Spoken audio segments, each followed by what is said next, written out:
I'm hitting record. We're going right in, man. Let's go. I got no error message on my screen this time. I should actually show up in the recordings. Did you watch any of that, what I sent you? A little bit. Oh my God, it was so funny. It was so funny. It was, for those who, if this makes it to the cutting room floor, doesn't get on the cutting room floor. First, this is the second Show Up podcast with Jeff Bonk and Lindsay Stevens. The first one was Lindsay Stevens talking to Jeff Bonk, but the recording was just Lindsay Stevens talking to herself because Jeff Bonk's recording did not work. So it was Lindsay going blah, blah, blah, staring at me while I thought. Like solid clips I can use for social media. I think there was. I think we're going to throw that into Opus and see what kind of clips it gives us out of there. I'm sure you dropped some gold on your side. Let's go. How you doing?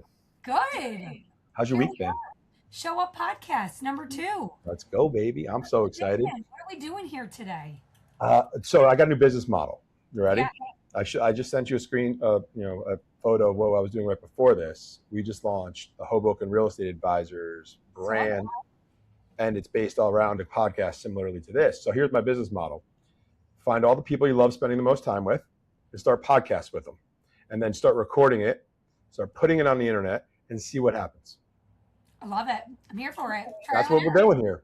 Heck yeah. You know I'm about it. All you got to do is show up. That's it. Show up, talk, hang out with people that send good energy into the world, and just see what evolves from it. So I'm gonna be a serial podcast starter is my new career now. I'm giving up real estate. No, I'm just kidding. We got so much fun stuff going on our side. I'm excited to hear about what's going on in your world. Where do we start? Where do you want to start? You have something you want to talk about? What? Who are we? Who are we? We should actually get right back into like how we got here, why we're here, because the first podcast was not going to work. Yeah. All right. So we are. And Lindsay, who are you?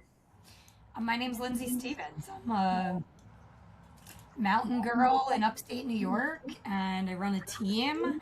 I love real estate people. I love leading people. I love personal development. I'm a runner. I'm a mom. I'm a wife. And I have the honor and privilege to be friends with people like you. That's the name of the game. I love it. And I'm Jeff Bonk. Who am I? I don't know. I'm someone who just likes to live life to the fullest and spend time with cool people. Like building things. We have a real estate team. We've got a personal book of business we run. We've got some coaching company stuff that we're doing. Just love traveling, learning, engaging with good people, building businesses and helping other people provide, build great lifestyles as well. I believe everything we want in life we can achieve through helping other people get what they want. I think that's Dale Carnegie or one of those guys, right? But that's like the thing that drives my day to day. I'm like, how can I enjoy as much of my life as possible and help as many people do the same? Like, can we do those things? And here we are. We're here talking. This is a Show Up podcast. I was just in the mode of like just getting things started and just absolutely like not overthinking things like I tend to do. So I said to Lindsay, I'm like, hey, we're starting a podcast. She's like, yeah. I'm like, no, we're really doing this. She's like, sure. I'm like, no, I'm really doing this. We're just going to do this. She's like, what's it about? I'm like, I don't know. I talked to Claude for like 10 minutes. I came up with some ideas. I'm like, it's called the Show Up podcast, her like favorite catchphrase. And I'm like, we want to spend more time together. We want to hang out. We love talking. So it's starting every week. Put it on your calendar. She still didn't believe me, I don't think. I'm like, no, we're really doing this. We're doing this. What are we going to talk about? I don't know. We're just going to talk. We're going to have fun. And we're going to record it, and we're going to see what happens from it. So Lindsay and I and Bruce met how many years ago now is it? Right? 7 years ago? 5 years ago? Yeah, no, maybe actually more than that. 2020, 2021? Right at the back end of COVID, right? Like when we started doing events again and going to events again. It was in Dallas at a John Sheplack event. I think it was kind of serendipitous that we met. I'm sure we would have met another time because of the fast forward stuff and all the different rooms we would have continued to be in. But I think we were all about, I wasn't there with Red, it was you, Bruce, and I was there by myself. I was ready to get going, and then you guys were ready to get going, but like somehow we all ordered like one more martini. I think you guys were ordering a martini, and I was like, I'm going to go, oh, wait, that looks good, or something like that. And funny enough, you also don't drink anymore because the last drink was with me like a year later. It's something I really, really admire about you and your stick-to-itness there. But that was, and then we just hit it off. And I came home immediately and I told Red, I just met our new best friends. And then the rest is history. Like we hang out all the time. We see each other out at events, vacation by accident in the same place and meet up. And that's how we got here. And then we've just been hanging out, emceeing events together, doing things fun. And just now we're starting a podcast. That was one of my favorite moments. Like we've had so many, I feel like in really epic places with beautiful people and really cool experiences. But I think sharing the stage with you in Charleston will go down forever is like one of my favorite moments. And I just really like the way we worked our energy together and like me and you just like volleying back and forth. Who's going on stage? Who's working the floor? What are we going to say? What's the message? What's the takeaway for 2 days straight? Just like, Yep.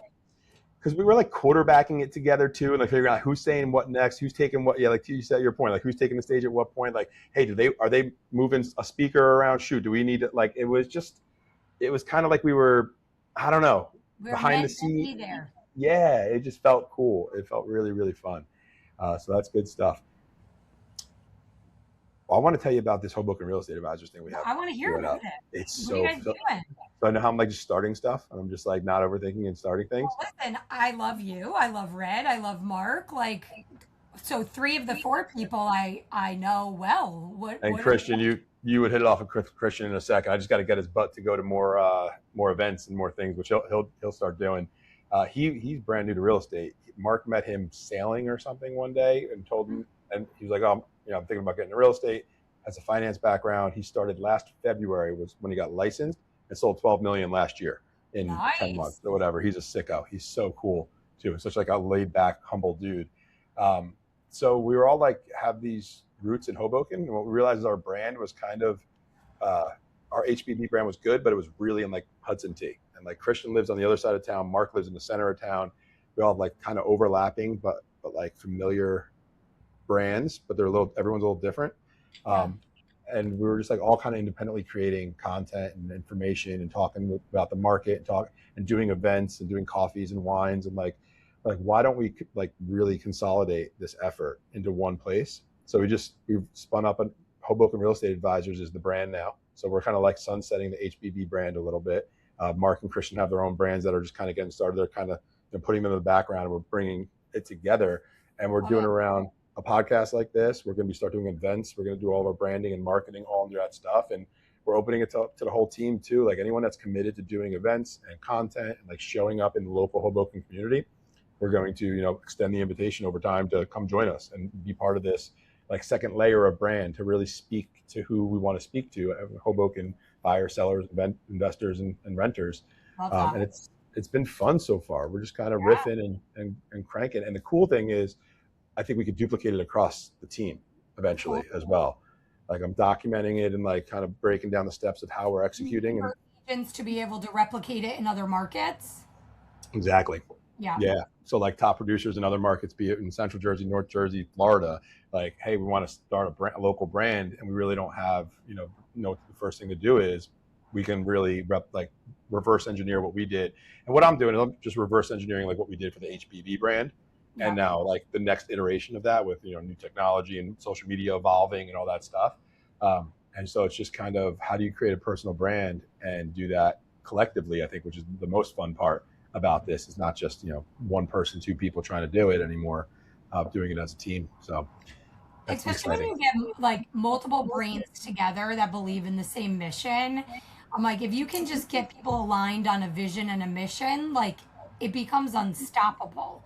Yep. And when you're trying to do it alone, it's isolating and it's lonely. It's so lonely. Like it's so lonely, which is why, I do a lot of events locally. We did one yesterday, smaller scale event, probably like 25 people, but I actually love those. And just getting people to sit around the table to talk about like what's happening in the industry, crises, issues, consolidation, mergers, acquisitions, like private exclusive chaos, like all these things, and just getting everybody together to think and believe and work together. It's like, it's a magical thing. I was going to say that's where the magic happens. Like I was queuing up to respond with that, and it's weird, but it's true. And I think it's what we talked about in the first podcast that didn't work out because my recording button didn't work. The magic of going to events, right? Like we were talking about founding interest. What are the tangible things I've learned from 10, 12, 14 G's. I keep saying 10 years in the business, and then I realize it's like 12, and then I realize it's actually like 13, almost 14. It's like time just keeps moving. I can't tell you, other than maybe something that Darren Hardy said, my first event I ever went to when I started in real estate. Other than that, it's just been like experiential stuff. Like I can't say one thing I learned, one thing I took away. It's just people I met, the experiences I had. We were talking about in our State of the Company last week with our team. Everyone's got to get to EXPCon, and like we really want to push. We really want to get people there because like the people that go to these events, you meet people like we did, obviously. And I mean, you and I are just one example of an insane mushroom of relationships we both have from going to a lot of the same events, and the impact that's had in our lives. Uncle E, like he slept in my bed, and he's the uncle to my kids now, right? Like it's insane. Not with me. I was sleeping in a different bed. All of the people, and I feel like I shot a video about this yesterday, and I just sent Zach, Amaris, and Max to Salt Lake City to the operations behind the scenes with Spring's team and Sisu. Yeah. And I'm like, truly to push people forward and allow leaders to step into being leaders themselves. And Max and Amaris spoke on stage on behalf of Sisu. Nice. Huge. And just like the compounding interest of networking. That was like the message of my video. And people that you meet and the expansion of like what's possible when you make connections with people. And now like one connection can change the trajectory of your entire life. So true. Is my like audio super funky on your end? It just started getting funky. It's like kind of choppy all of a sudden. I'm not sure. Do you have a mic going, or what are you using the computer audio? Yeah, I don't have my mic. You'll be on my list. I told everybody on the HREA podcast that I'm buying them all noise canceling headsets or microphones or something over the next for their 4th of July presents. I'm not waiting till Christmas to do it. But no, I think it got better as you got closer to the screen. There. That's cool though. I'm excited that Max must have killed the stage. His personality, his energy. Poor baby got food poisoning too, and spent the whole he puked and rallied. Oh no! Sick, went on stage, spoke on a panel, and then spent the next 24 hours in a hotel room. Oh, so he got sick before stage, but he gutted it out.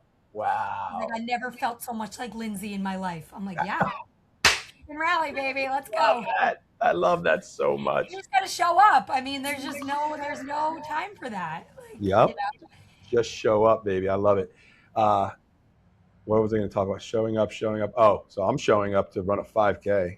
I'm so excited. Channeling my inner Lindsay. I ran 3 times now in the last week. The first time I thought my legs were going to fall off after 1 mile because all those joints. But now, like I did 2 miles yesterday, with continuously without stopping, which is a big deal for me. I'm 6'2", like 230. I'm not a runner's body. It's a big body to throw around, and I didn't die. My knees feel okay today. So I wish. That says that, but did you die? No, didn't die. Are you on Strava? And do you wear like a watch that tracks? Garmin. Yay. Are you on Strava? No, what's Strava? You need to be on Strava. It's like social media for athletes. But it also like what? Don't forget it. You'll look. Because can I tell you why? This morning I was in a funk. I can like hear my echo. And I went for a run. And I saw there's like segments on Strava, and you see what everybody who lives in Hoboken is doing on each segment. And so like different parts of blocks and routes are segments. And I was very close to taking what's called Queen of the Mountain. Like it's like the all-time record holder of a segment. Fun. And I was like, oh, I'm so tired. I just felt so tired. But anyway, I'm like, no, I think I'm going to take the QOM. So as soon as the segment started, I just like ripped. It was like 1.38 mile segment. And anyway, I texted Bruce, like, just got QOM on, So it's fun. It makes you competitive. Like, I would have never run fast if I didn't want to take the QOM. Yeah. The person gets an email saying that they've been dethroned and like Lindsay Stevens is now the Queen of the Mountain. And it's a whole thing. I'm worried. That's that. I mean, with the competitive nature that I know that you have, and that app, like, what book was it? It was a recent book that, I don't know if it was James Clear, Atomic Habits or something. There's an example in the book of somebody like literally going to the hospital because they got one of those fitness things, and they were like, 10 more flights of stairs and you get this next badge. And it was talking about like how we'll do anything for a badge or for like something. And someone like literally is walking up down their stairs until like 4 a.m. and like passed out from like exhaustion. Bruce is so hardcore on Strava. I could see this. Yeah, I'm not doing it because you guys will kill me. No, you'll love it. It's good. It shows like your heart rate. It shows so much about like your performance as an athlete in multiple scenarios. And it's good. It shows you like if you do the same segment over and over again, like where you're at, where your heart rate's at, VO2 max, all these things that. What do? Is it a separate app that then connects to Garmin? Yeah. Look how you sold me. I was just like, I'm not doing this. I mean, you can't be a runner and not be on Strava. Sorry. Well, I'm not really a runner. I'm running a 5K, and I'm trying to make sure that I don't show up and can't run. But get there. You'll thank me later. What are you guys up to? What's been going on in your world other than sending the guys to Sisu?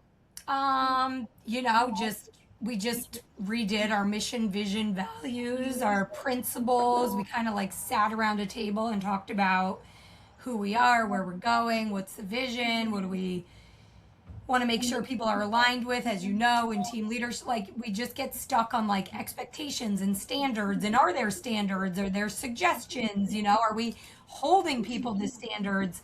I think we just had to be like really honest with ourselves about it and just kind of like break it down. So we spent like who we are type of like who we are, who we want to attract, like what do we want to embody, and like every decision from there is like, are you in alignment with the mission, vision, and values and principles, or are you not? And either way, we say we're going to observe and accept. So this is not us making the decision; it's just the standards are making the decision. And that's something for a long time that we've really struggled with because we're a small team that's built on heart and we love everybody. And therefore, it's hard to make decisions when you love people. Yeah. But unfortunately, as we're growing, we just have to circle back to like who we are, really. And then we just identified we want to keep it simple. Like we just said, we want to redefine what a real estate company can be to push human potential forward. And we want to leave people, places, and communities better than we found them. I love that. That's good. And if we do that, regardless of how we separate or what happens or if people outgrow us, if we leave you better than we found you, we've done. That's cool. Yeah. I like that. We over the last few months, we didn't have like one moment where we reset everything, but we've been like evolving and kind of designing who we are. And it kind of came to fruition, similar to what you're saying yesterday, and I didn't really put it together until hearing you talk about it. We've been talking about, we rebuilt things with very strong standards a few months ago, where it's like, if you're not plugging in, we love you, but like we're not the home for you. And then we started looking at like people on the roster already and who we want to be in business with, and we realized there's a lot of people that want to do things their own way that could still get a ton of value out of what we're doing. And maybe we're missing the mark a little bit on like this kind of rigid growth plan that's one size fits all. So we reverse engineered things a little bit. Which we had some problems with. We spent so much time kind of building this. Like now we're kind of throwing a part of it away. We kept the core of it for like, if you want to really grow, like here's the plan, here's the path. If you're a newer agent, like here's the accountability. But if you're not, you want to do a couple deals a year, or you're already doing 5-10 million a year and you want to kind of stay there, that's good for you. Why are we not allowing that to be in our world if they're good people, culture fits, and things like that? And yesterday it came full circle. We had a huddle, and there was one person on it at the end of it. She stayed on to talk, and she's like, I really just want to tell you how much I appreciate not being pushed all the time. Because my last company, it was like, you're not good enough, get better, do more. Like this is the only way to do it. And she's like, you guys allow me to like go at my own speed. And that was not in our original build. Our original build was kind of like, here's the speed. And that was like who we are. Do we want to be in business with someone who wants to go at their own speed, or we want to be in business only with people that want to go full speed? And I don't think one's right or wrong. It's just like knowing that. And we didn't know that for a little while. And we had to kind of come full circle to figure out if we're building for that or not. Right. And I'll speak candidly, like I think we struggle with what it once was versus what it's becoming. And like we know that people showing up, being at trainings, being in attendance is often the unlock, right? Yep. So I feel like we go back to, we want to hold a high standard of expectations, but not everybody wants that high standard. No. Not everybody wants to do 50 home sales a year, and some, like this, two people on our team kept their goal the same this year, which I thought was like really admirable. They're like, I don't want to do more than that. I want to be more present with my kids. I want to take time in the summer. I'm like, good, because Yep. I'm gonna keep pushing the bar forward, you know. Yeah. Um, No, I so think that's a decision that we have to make as operators of like, do we want a business that supports that? And I think some people don't. Some people want, like, I want everybody rowing the exact same speed, direction, structure, format. Like that's like the old school kind of model, which I think is still doesn't have to be old school, it can be current as well. But I love that you had people that said that and that you guys support that as well, because I think that's really cool. Like we just brought on an awesome person on our team who we were like trying to get him into a bunch of the systems. Like, listen, I just want to help you guys find new agents. I have a bunch of relationships and do some flips and leverage a TC department to help me do them. Like, I don't need this. I don't need this. I don't need that. Like, is that cool? And we were kind of like, well, no, this is the path into the company. But then we said, why would we not want to be in business with this person? They're going to bring in $5-10 million of volume, and they're going to they've already referred a handful of people to conversations that want to join the team. So it's like, I don't know. I think that's the new model. I think that's the model going forward, is being a yeah, little bit more flexible.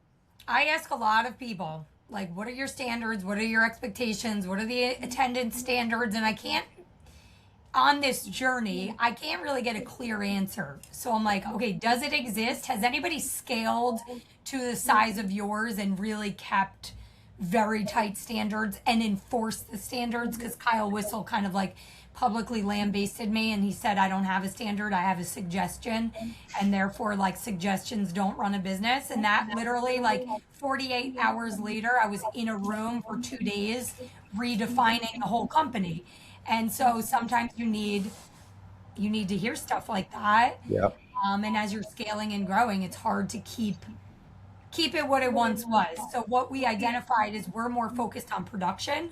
Like, we want you to produce Yeah. X number of transactions a year. And if you're not, then there's a PIP put in place, a performance improvement plan put in place that will layer in some attendance recommendations. But ultimately, what we want everybody to do is just sell real estate.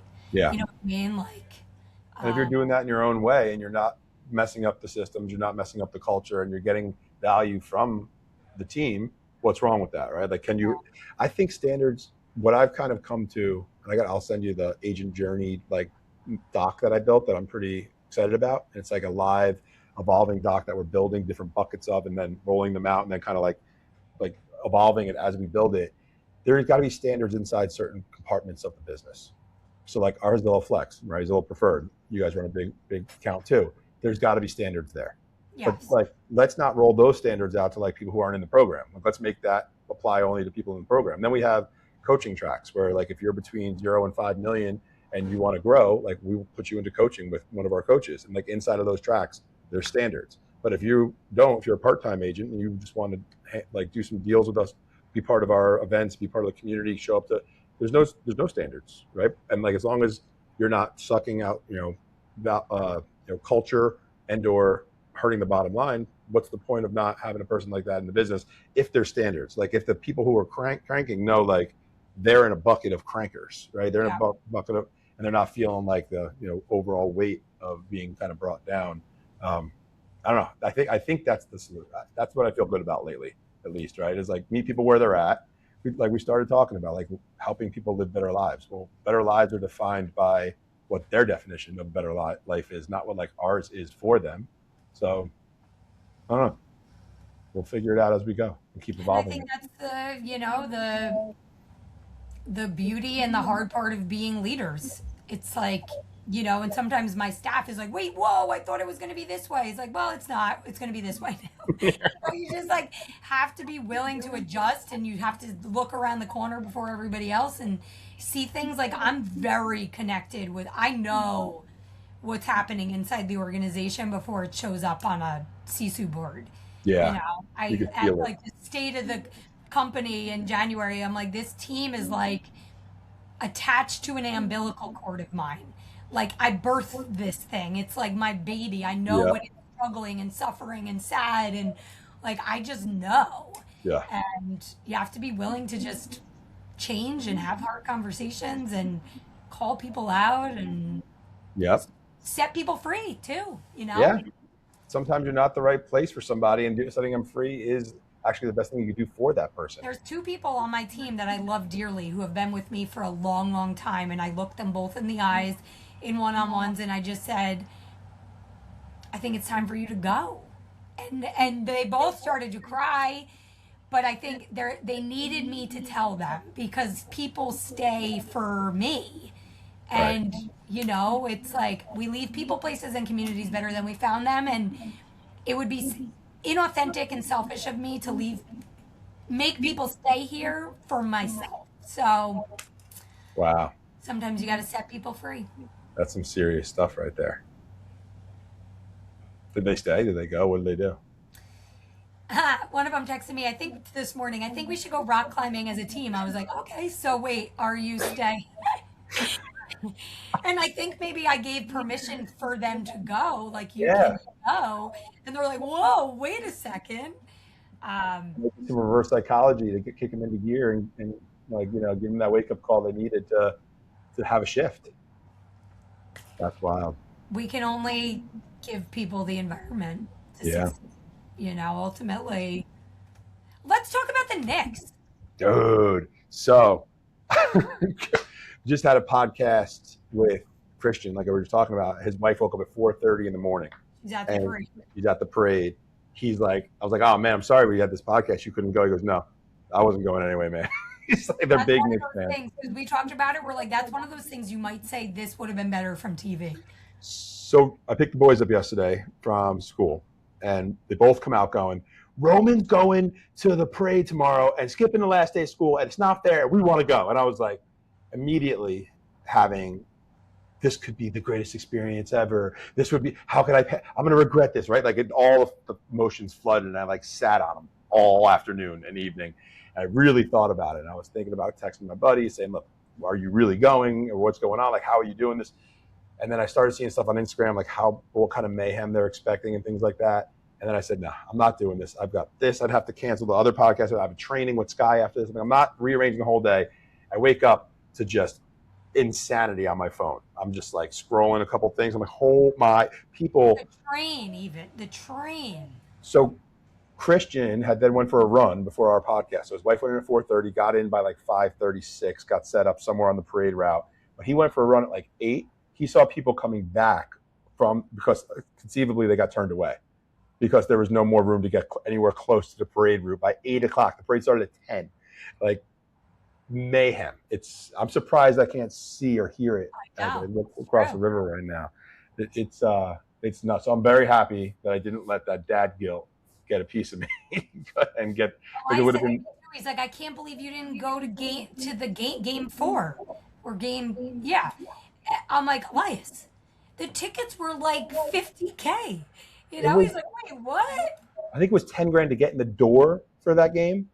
Just to get in the top. The nosebleeds, yeah. Yeah. Anything reasonable was 20, 30. And then down by the court, 50, 100, 200, like all kinds of crazy numbers. What was your biggest takeaway from the playoffs? From the playoffs? I think the difference between OG and Wembley, the personality differences, and just the way they carry themselves. And I don't know.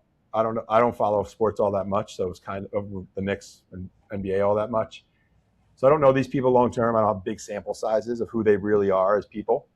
But the way they carried themselves, OG gets maybe the all-time play of Knicks history. That tap in game 4, right? And just is the most calm, cool, collected, and gives it all back to the team. Like, just so good, like so solid. And then this other guy's running around punching people, blaming his team, like using the word we on losses instead of never taking any responsibility, and just really showing up like a bad example of how people should act on a court. And I don't know what lesson I learned from that, but it was a stark difference out there. And just seeing how people carry themselves and how I guess the whole world really, how that can define who you are and really be a big part of the way people think about you and want to be. I'd never want to be on a team with Wembley, but I'll be on a team with OG any second of the day. I would never hire Wembley's attitude. I'd hire OG's attitude any day, right? I'm drawn to that person. So like teaching my kids and like trying to act like that as much as possible and embody that type of, personality is, I think, the biggest thing I really learned and took away from it. But I can't wait to hear what you're about to say, because you thought about this. Let's hear it. Well, because it's something like I always say. I just, if there's time on the clock, you can win. And we've always talked about this with agents where they just like collapse and they're paralyzed by defeat. So it was such a beautiful example of being the comeback kids. Yeah. And they came from like behind every game, and just the way that they would rally together to come back in like the final moments, and that play where he tipped it in with 1.2 seconds to go. Crazy. So everyone else, right, I've already lost. Well, right. According to who? Right. The game's not over yet. And then the one thing I loved was, Jalen Brunson said, everybody said he wouldn't make it. He wouldn't amount to anything. He's too short, too small, not fast enough. And they were measuring his skill, but they never measured his heart. And so, I love here that. we are. So I love this story. Same. I haven't followed Knicks like very closely, but I love the way New York came together and showed up, and they said it was like a neuroscience experiment that they've never seen before. People dancing in the streets, and like that's the New York I love. Yeah, so, it is eclectic. I mean, it's all walks of life, all cultures and communities, all coming together around one single entity, an organization, an idea of the Knicks. And it's cool because New York's got so many different other teams. And I mean, all right, technically we have another basketball team, but do we? Like, even for a kid who grew up a Nets fan, because we lived in Jersey and it was easier to get to Continental over here than MSG. So I technically grew up a Nets fan. But do they even really exist when you come, like Jets, Giants have Mets, Yankees have a real thing. But the fact that there's one real core team of New York, it feels like, and the Knicks are that. And then it circles back to what we started with, right? Like when a whole community can rally behind something, you become unstoppable. That's the truth. Well, I got to hop in like Me too. 2. We're wrapping up Sky Michael's 30-30-30. We've had some great fun stuff. I think a couple of your crew have been in there, so that's been fun. We all got to, Scott and I talked about this. So here's the next thing I'm just going to take action on. We're going to do that Northeast fast forward in person. And maybe we make this podcast like the core of how we start organizing conversations. We have Sky on, we talk about that. We start rallying some more people, and we start, really building a brand around it. We'll see where it all goes, but that's the next thing we're all going to do. So I'm going to hop on with Sky. Let's go. Bruce and the girls and the whole family up there, we said hi. Same. And we'll see you guys soon. Lindsay Stevens Bonk Beach Day coming up soon, right? Let's go. All right. Follow us on episode 2. Yes. See ya. Yeah.